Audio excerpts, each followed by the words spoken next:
लेकिन मैं आपको बताना ये चाहता हूँ कि ये बीमारी जो सर्कोइडाइसिस है, ये कभी खत्म नहीं होती। जब उन्होंने ऐसा बोला तो मेरी आँखें भर गई और मेरे आँसू निकलने लग गए। मेरे दोस्त जो मेडिकल लाइन में हैं, जो कि एक अच्छे हॉस्पिटल में है, पीजीआई में है, और वो मुझे बता रहे हैं कि इसका कोई इलाज नहीं है। फिर मेरा मन थोड़ा-सा दुखी हो जाता है और मेरी आँखें भर जाती हैं और मैं उदास हो जाता हूँ और मेरे आँसू निकलने लग जाते हैं। अ, फिर और कोई ऑप्शन बची नहीं थी। क्यों? क्योंकि अगर मेडिसिन भी लूँ तो किस चीज़ की? क्योंकि वो जब ठीक ही नहीं हो सकती बीमारी। टाइम के हिसाब से मैं इसकी डोज़ बढ़ाऊँगा, टाइम के हिसाब से इसकी डोज़ कम करूँगा, लेकिन खानी आपको पूरी लाइफ़ पड़ेगी।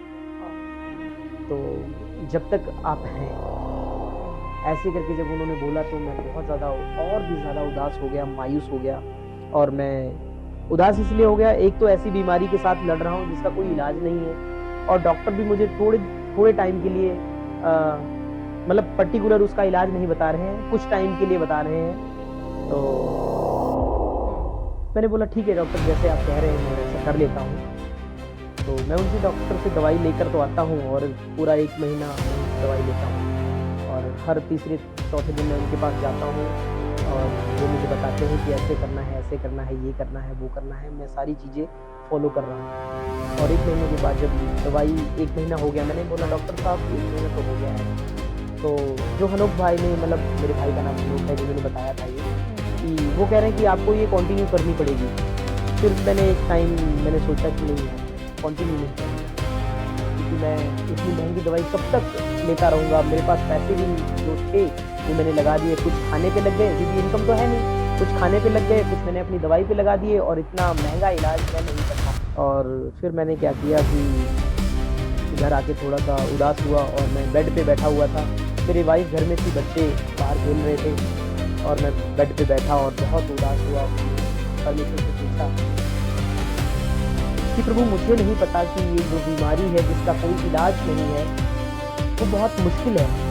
और मैंने परमेश्वर से कहा कि प्रभु, मुझे ये भी नहीं पता कि मेरे पास कितना टाइम है।